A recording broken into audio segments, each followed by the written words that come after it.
আজ থেকে 5 বছর আগে আমি আপনাদের সামনে এসেছিলাম। আপনাদের মাধ্যমে আমি সরকারের কাছে আমার ন্যায্য অধিকার চেয়েছিলাম। মানুষ হিসাবে আর্তনাদ করেছিলাম যেন আমি এই শেষ বয়সে সুচিকিৎসায় সুস্থভাবে নিরাপদে থাকতে পারি। কারো কাছে আমি হাত পাতিনি বা কারো কাছে আমি আশ্রয় চাইনি। আমি শুধু একজন বাংলাদেশি হিসাবে আমি আমার নাগরিক অধিকার চেয়েছিলাম। তখন আমার কিডনি 65% কাজ করছিল। এখন আমার 2টো কিডনি অকেজো, ডায়ালিসিসের উপরে বেঁচে আছি। প্রথমে বুক ছিদ্র করে আমার ডায়ালিসিস শুরু হয়। এখন হাতে ফিস্টুলা করে এখন ডায়ালিসিসের পদ্ধতি স্থায়ী করা হয়। এখন আমার একদিন পর একদিন ডায়ালিসিস চলে।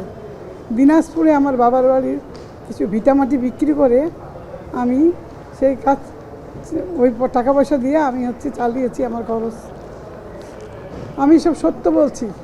আর যে আমার এই পরিস্থিতি করাতে বাধ্য করেছে সেই তুরিন আফরোজ দিব্যি তার মিথ্যাকে সত্য বানিয়ে আমার উপর একরকম চাপিয়ে দিয়েছে।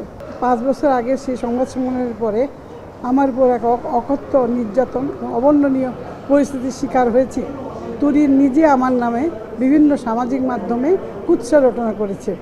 এ কাজে তাকে সাহায্য করেছে তারই ছাপোষা কিছু সামাজিক মাধ্যম ভিত্তিক গুজব কর্মী।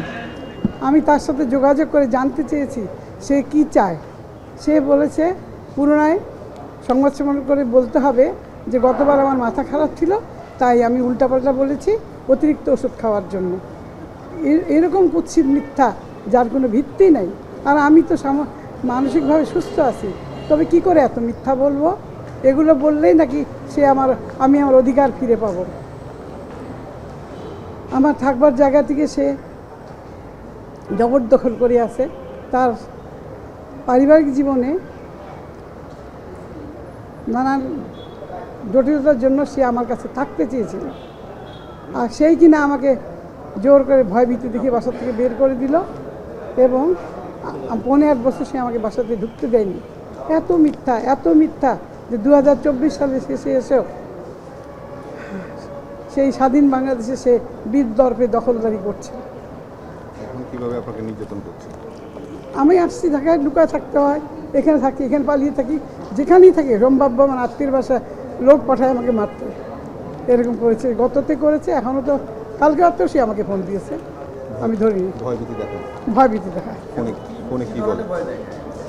এগুলা করতেছো, এটা করবা না, এটা করবো না। আমি তো ফোন ধরি, কালকে আমি ফোন ধরিনি। ওর আমি মুখাপেক্ষি হই না। এরকম। এখন ওই বাড়িতে যাওয়ার চেষ্টা করেছিলেন?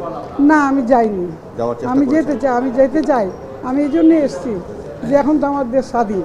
আমি আমার মানবাধিকার চাই, আমি আমার নাগরিক অধিকার চাই। আমার নিজের বাড়িতে আমি থাকতে পারছি না, আমাকে বের করে দিয়েছে। আমি এই বাড়ি ও বাড়ি ভয় থাকি, যেখানেই থাকি সে খবর পেলে ওখানে লোকজন পাঠায় আমাকে খোঁজার জন্য। না, আমি তো আমার বাড়িতে মামলা করিনি। আমার বাবা মারা যাওয়ার পর একদম খোলস খুলে বের হয়ে আসলো, তখন সে আমাকে ভয়ভীতি দেখানো শুরু করলো। ওই পুলিশে যায়, বলে থানার লোক আসছে, আমাকে ভয় দেখা যায়, জিডি করছে, এইটা করছে। আমি তো একা থাকি, আমি ভয় এখান থেকে বাধ্য হয়েছি চলে যেতে। আমার বাসা থেকে ওর বাবা মারা যাওয়ার পর আমাকে বের করে দিল